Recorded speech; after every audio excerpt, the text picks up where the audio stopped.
precious sis. I'm back with Venus. Venus in partner's first house synastry. So this is pretty interesting. So I actually like this placement to have your partner's Venus in your first house or your Venus in your partner's first house is a very good placement because Venus is all about beauty. Venus is all about where we find ourselves comfortable at, the things we love, okay? That a lot of times is material, physical, sensual, and we take it and we put that in a partner's first house. Their image, the way that they project themselves into the world. And so this happens to be really good. A very good synastry. Because the first house person feels like they can be themselves around the Venus person. Okay? Which is good. And the interesting part about the first house, about our first house, is the fact that we automatically show that aspect or that side of ourselves. And then as we get to know a person, we get a little bit more deeper, we move to the sun, then we move to the moon, right? But a lot of the times we are showing up and we're projecting ourselves as our ascendant, which is our first house. And we want to be accepted, and we want to be loved, and we want to be did I say accepted?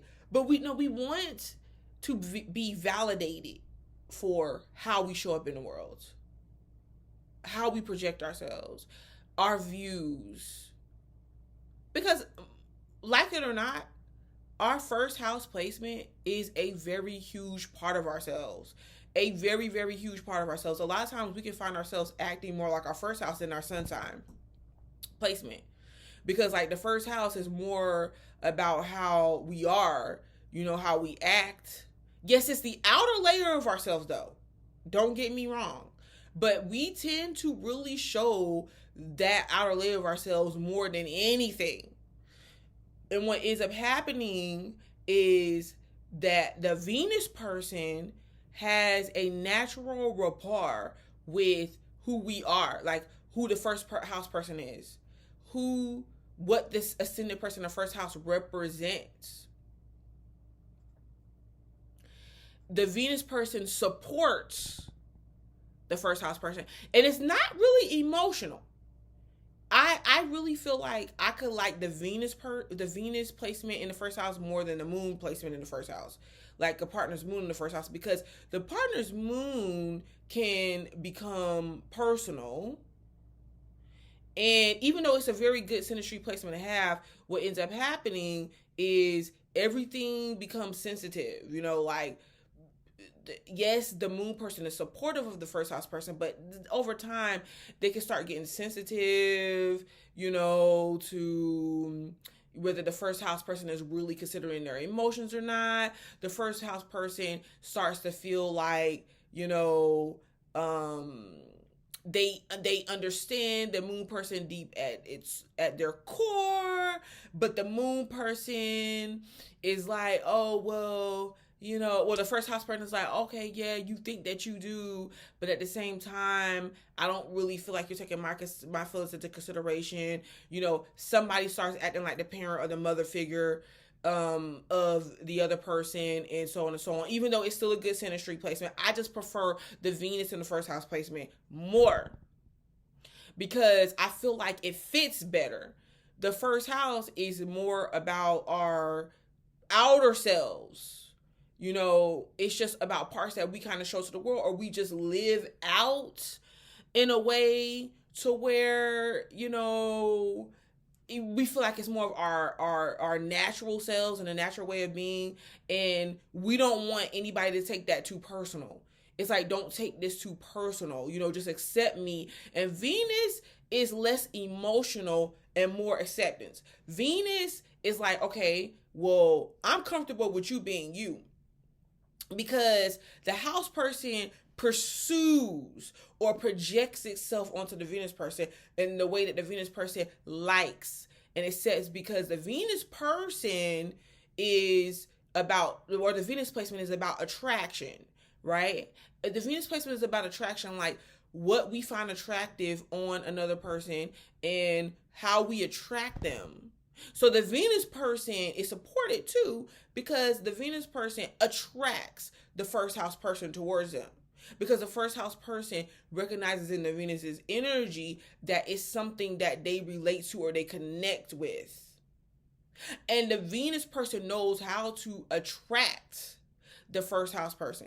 The Venus person knows how to attract the first house person just by being themselves. So you have Venus in the sign of Aries, right? And your ascendant or the first house is in Aries. What ends up happening is you have a first house placement, like a person with the first house placement in Aries that's kind of, aggressive in nature and bold, right? They can even be confident. They can even be, outgoing and even kind of masculine. They got this masculine energy that the Venus and Aries would like. And they go at things quick. And they don't really have patience.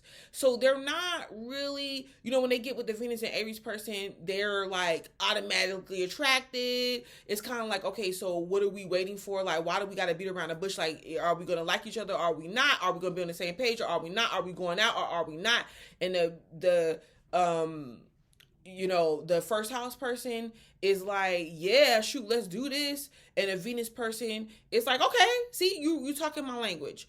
Then they get together, they start interacting with each other, going places with each other, being around each other, and the Venus person is like, oh wow, I like the way that the Aries and first house person is like projecting themselves, and look at how they're go-getters, and look at how they're so fiery, and look at their attitude, and the first house person's like, dang, you know what, like I like the way Venus attracts like me in, how Venus pulls me in and catches my interest, and how Venus gives or does things for me or loves me in this way that I like they pursue me a little bit, they don't let me just get away with anything. They're sassy. They got, even if they're a female, they got like this a masculine undertone that's really attractive, So I gave that as an example because usually people in my comment section ask me questions, like they try to go a little bit more in detail, and so I'll throw out some signs. Okay, so let's take Venus and Pisces, and then you come across a person with a Pisces ascendant. A lot of times what ends up happening is that Pisces ascendant person is attractive to the Venus and Pisces person because they're going to have that look, that aura of, the big eyes or the dreamy eyes or the dreamy look or the fantasy look, with the long hair. And this is a person with Neptune in the first house too. It's like this look, with the long hair, or either like this fanatical look to where there's like makeup and there's beauty, and the Venus and Pisces person loves beauty. And then the Venus the Pisces rising person may project their emotional self, the emotional side of themselves, not to a point to where like they're needy, even though the Venus and Pisces would like that needy effect. They would like that needy aspect, a little bit. Not like that you're crazy with it, but you're just like, emotionally, I want to be supported. And then when the person is able to share their emotions, it attracts Venus and Pisces, because Venus and Pisces in return feel safe enough to let their guard down and share their emotions, and the emotional bond is created. So yes, do you see how one is attracting the other one in? Okay, and there's an attraction that's created that's allowing them to get close enough to see if they have a deeper chemistry. So there you have it. That's why it's a very good synastry placement, because attraction is half of your battle when it comes to synastry, and each sign and each placement in each house plays out differently.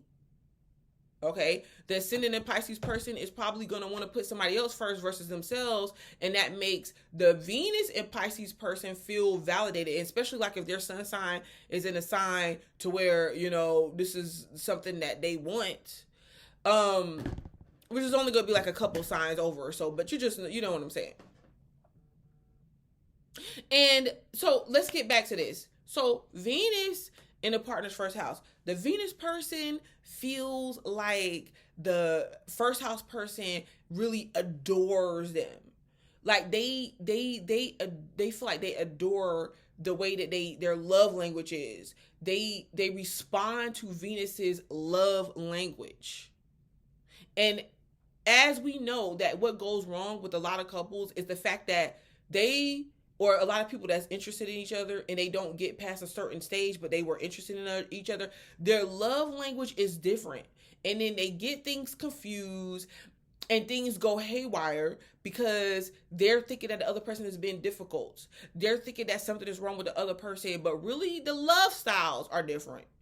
The love language is different. When you have Venus in your partner's first house, the love language is pretty much the same. And especially for Venus, the first house person feels like their confidence is boosted. They feel like hey, like they're a prize. You get what I'm saying? They feel like, and why wouldn't you? You know, they feel like, or like they won a prize with Venus because Venus boosts their confidence. Venus gives and lends, you know, maybe even financially, but the house person can do this for Venus, like give to Venus's aesthetics financially and things of that nature. But the house person feels like the Venus person lifts them up a notch, and what it does is it pushes the house person to be even more comfortable in their skin, to even be even more like themselves. And you can find like this rapport that they build to where it's hard for other people to interfere with that. And that's something that you really do need in relationships. And depends on the rest of the synastry, because I feel like, you know, speaking of this first house placement in synastry, the moon could be a harder connection to break. The moon in the partner's first house could be a harder connection to break because there's emotional attachment. Venus is comfortable here in the person's first house. Now, where this could become a problem, and I know a lot of people don't like me to mention the downside to certain places because they've been taught for so long that certain placements are set in stone. If it's a good placement, then overall it's just a good placement. You know, no. Because what happens is we start to neglect the placements that we think is so-called negative, but those are the placements that actually holds a lot of attraction and that actually keeps us on our toes and keeps the relationship interesting. Because after a certain amount of time, somebody just in agreement with you and what you have going on every single time can get boring. And some people like people that are in conflict with their direct synastry, believe it or not, whether you want to call it toxic or not, you know. But this could be really good if, yes, you have this placement, but then you have other placements in your chart that has a little opposition or square or something like that. That could be really good because, yeah, you bicker and you have your issues with each other at times, but you're still attracted to each other. You remain attractive to each other. Venus, they look good together. Venus in a partner's first house, like they're a couple that looks good together. And people notice them. Now, you can find that people notice couples where the Venus is in the partner's first house, 5th house, 10th house. 10th house, they're like a power type couple. They're like, and then somebody's North Node in the partner's 10th house, that's another one that you cannot, the couple, people cannot really deny the couple. They see the couple. Like they see it. You can't really hide it. You can't hide. Like if this is just like Venus in the partner's first house, if they were like cheating or they were dealing with each other on a low, everybody's gonna know that there's some type of attraction there because they cannot stop touching each other. It's like the Venus person or the first house person really does like to be physically involved with the Venus person, and the Venus person likes to touch and depending on what sign it is in and be aggressive towards the house person. But the house person loves it. The house person loves it because, like I said, the house person feels like they won a prize. They're going to be reciprocal of it. And unless they don't want that interaction, then okay, of course you can't do that. But I'm saying they're usually going to be reciprocal of it. And they're going to want the attention of Venus. And like I said, they look good together. They are physically involved with each other. They are physically turned on by each other. The Venus person is turned on by the way that the first house person looks. The first house person is just turned on about Venus person's aura. Like, just, they don't have to speak. They don't have to do anything. It's just their aura, like the way that they eat, the way that they put on like makeup if they wear makeup, the way that they make money, the way that they do relationships. You know, they love it. They love the way that they're treated by the Venus person. So this turns out to be a pretty good synastry to have, okay? Like, unless I said you guys fall too much into your comfort zone and you're failing to really get to know each other at a deeper level. And when it's time to grow and move and mature, it's like, okay, are you both maturing at the same rate? Like, are you both seeing relationships the same, you know, or are you outgrowing each other? That is the question that you would have to ask over time with this placement. But of course, other placements in the birth chart matter. Okay. So this is Venus and partners first house synastry. I'm butterfly to lights. Okay. Check the butterflies. And as you know, I will be back. And please make sure that you like the video and subscribe to my channel.